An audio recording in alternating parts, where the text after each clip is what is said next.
Assalamualaikum warahmatullahi wabarakatuh. Halo teman-teman, kita jumpa lagi di channel Belajar Coding Otodidak. Pada video sebelumnya kita telah membuat navbar dan konten ya. Nah, di dalam konten ini sudah ada 3 produk. Nah, jadi nanti kalau misalnya ada produk-produk lagi itu bisa ditambahkan ke bawah. Kalau kita lihat di codingannya, nah ini sebenarnya bisa di copy aja ya. Ini bisa di apa? Di copy. Nah, misalnya seperti ini, saya coba copy, save, saya refresh aplikasi. Nah, jadi sudah ada beberapa produk ke bawah ya.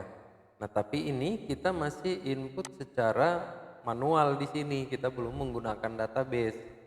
Nah, tapi nanti itu serinya akan berlanjut sampai ke situ. Jadi teman-teman ikuti terus. Nanti setelah kita di seri CSS dan HTML ini selesai, kita akan masuk ke seri Bootstrap ya, Bootstrap. Nah, kita masuk seri Bootstrap, nanti setelah seri Bootstrap kita masuk ke PHP dan MySQL. Nah, jadi kalau MySQL itu kan berarti sudah terhubung dengan database ya. Jadi teman-teman ikuti terus seri-seri ini, terutama untuk yang pemula ya, karena ini benar-benar dari awal banget.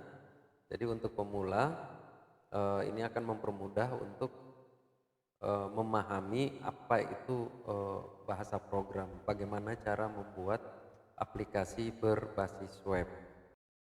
Nah, teman-teman, sekarang kita lanjutkan codingan kita. Kita ke Visual Studio Code. Nah, ini saya kembalikan dulu ke tadi ya, cuman ada 3 produk. Yang pertama tuh kita akan membuat deskripsi produknya. Nah, di image ini kita bikin baris baru, kemudian kita bikin P. Kita menggunakan elemen P ya. Nah, elemen P. Yang pertama itu kita bikin judul, misalkan ini di sini ada judul soto ayam spesial ya, atau nama produk ya. Judul atau nama produk soto ayam spesial. Nah, seperti itu. Ini kalau kita save, kita refresh aplikasi. Nah, di sini sudah ada ya. Sudah ada ini. Tapi teman-teman perhatikan ya, dia masih agak ke kiri ya, dia enggak seperti ini. Nah, nanti kita atur. Yang pertama soto ayam spesial, kemudian harganya, nah ini 20.000 ya. Kita bikin elemen baru lagi elemen P, RP 20.000. Nah, kita lihat lagi apa deskripsinya, nikmatnya membuat ingin terus mencoba. Kita bikin lagi nikmatnya di dalam elemen P juga ya. Nikmatnya ingin terus mencoba. Oke, kita save. Nah, kita lihat hasilnya. Jadi seperti ini. Oh, tapi saya mau pindahkan harganya di atas kali ya. Atau harga di situ juga nggak apa-apa, nanti itu terserah teman-teman. Nah, sekarang kita mengatur ya. Atau ini kita copy aja dulu ke sini. Jadi tiga-tiganya ada biar dia posisinya sama ya. Ini kita copy, kita paste di sini. Kemudian di sini juga. Nah, kita lihat hasilnya. Jadi seperti ini. Sekarang tinggal kita atur ya. Pertama tuh kan dia margin kirinya. Kemudian ini space antar baris ya. Kita ngatur kemudian nanti fontnya. Nah, sekarang kita kembali ke codingan. Kita buka CSS-nya. Nah, teman-teman lihat di sini kan sudah ada produk. Nah, kita bikin ini produk image. Sekarang kita bikin produk elemen P ya. Pakai titik ya, karena kelas produk spasi elemen P. Nah, yang pertama kita buatkan dulu. Nah, teman-teman perhatikan ini, kalau di sini margin leftnya ini kan 19 pixel. Sehingga nanti dia sejajar dengan ini, maka kita bikin margin leaf-nya ini 19 pixel ya. Kita bikin sama margin leaf 19 px. Nah, coba kita lihat aplikasinya. Oh, sorry. Elemen P, produk elemen P margin leaf 19 pixel. Nah, jadi ini sebenarnya masalah histori ya. Jadi teman-teman di Chrome itu titik 3, klik titik 3-nya, kemudian clear history atau riwayat.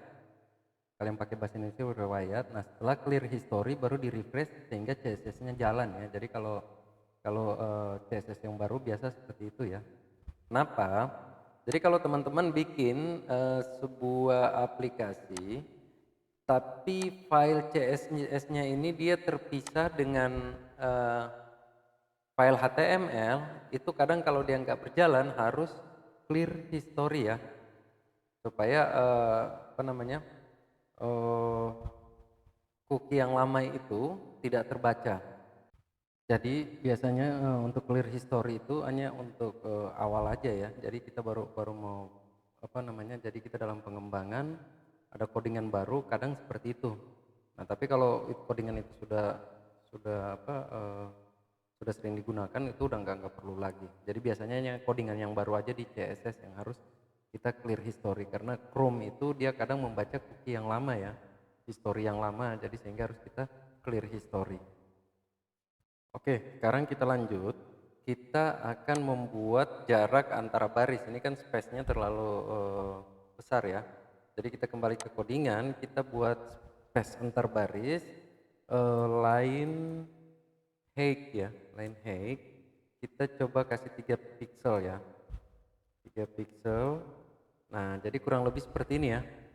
Nah, ini terserah teman-teman mau 3 pixel atau coba kita 5 pixel. Nah, kurang lebih seperti ini ya. Jadi jarak antara apa namanya? Jarak antara apa baris ya. Nah, kemudian coba kita kasih bold. Font weight-nya bold. Nah, jadi kurang lebih seperti itu ya. Nah, kalau misalnya untuk harga teman-teman mau kasih warna merah, bisa seperti ini. Jadi khusus untuk elemen P harga ini dibikin kelas. Nah, misalnya kelasnya kita namakan harga. Nah, di CSS-nya kita bikin kelas baru, titik produk. Sorry, ini titik ya, bukan koma. Titik produk, kemudian titik harga ya, kelas harga, kemudian kita kasih color, misalnya red gitu ya. Nah, kita save, kita lihat hasilnya. Oh, cuman satu yang merah ya. Ya, karena tadi di sini kita baru bikin kelasnya di satu ya, kita yang duanya juga kita bikin kelasnya. Nah, di sini, kemudian di sini juga. Nah, kemudian kalau misalnya harga kita pengen agak besar hurufnya, kita tambah di kelasnya nih. Di sini kita bikin font size. Font size misalnya 17px. Kita refresh. Nah, jadi kurang lebih seperti itu ya teman-teman ya. Jadi ini sekedar sebagai gambaran, nanti teman-teman bisa kembangkan ya. Karena ini seperti apa yang sudah dibikin, teman-teman bisa kembangkan. Misalnya font size-nya seperti apa, kemudian font weight-nya, kemudian apa namanya line height-nya, jadi jarak antara baris gitu ya. Nah, jadi itu teman-teman sudah bisa kembangkan. Nah, selanjutnya kita akan bikin apa ya? Tapi saya pikir sih kalau untuk basicnya CSS HTML ini sudah cukup ya. Saya yakin teman-teman bisa pahami kalau ikut dari seri 1 sampai seri terakhir ini seri ke-6 ya. Nah, sehingga pada seri berikutnya kita bikin seri baru yaitu Bootstrap. Nah nanti tuh teman-teman lebih mudah lagi tuh apa namanya CSS-nya, karena Bootstrap itu dia sudah punya library CSS-nya. Jadi teman-teman hanya manggil kelas aja. Jadi saya ingin pastikan bahwa teman-teman ikut seri ini terus. Kan ini sebenarnya kan nanti bisa bikin footer juga kan, tapi sebenarnya kalau footer pada prinsipnya sama ya. Bikin div sama seperti ini, kita bikin div navbar, kita bikin div untuk konten. Nah sama, kalau footer sama, tinggal kita atur tingginya dan lebarnya aja gitu, pada prinsipnya sama. Nah itu saya nggak buatkan biar itu apa namanya PR lah buat teman-teman, sehingga teman-teman bisa eh, apa namanya bisa kembangkan sendiri gitu, mengolah pikiran teman-teman. Oh dengan dasar yang sudah ada, buat coba-coba gitu, kalau begini hasilnya bagaimana gitu. Jadi yang untuk footer itu PR buat teman-teman.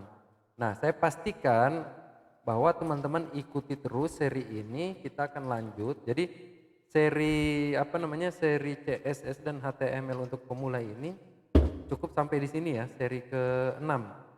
Nah kita lanjut di seri Bootstrap, kita mulai dari 1, kita bikin tampilan kurang lebih seperti ini tapi pakai Bootstrap. Nah Bootstrap itu lebih gampang lagi, nanti teman-teman nggak harus buat CSS sebanyak ini, karena Bootstrap sudah menyediakan library CSS, sehingga nanti di sini di HTML teman-teman cukup manggil kelas, sudah jadi bentuk tampilan yang cakep ya. Oke teman-teman, saya akhiri dulu video kali ini. Oh ya, ada juga yang request untuk JavaScript ya. Jadi nanti seri ini akan berkembang terus, mulai dari CSS dan HTML untuk pemula, kemudian Bootstrap. Nah nanti kita masuk ke PHP pada saat pengolahan proses CRUD atau create, read, update, dan delete, atau tampil data, ubah data, input data, dan hapus data itu. Nah kita akan membutuhkan JavaScript untuk memanipulasi suatu kondisi ya. Jadi nanti kita akan memanipulasi suatu kondisi itu menggunakan JavaScript, terutama Ajax ya. Jadi pastikan teman-teman ikut terus seri ini, sehingga teman-teman akan paham tahapan-tahapan pembuatan sebuah aplikasi berbasis web itu seperti apa.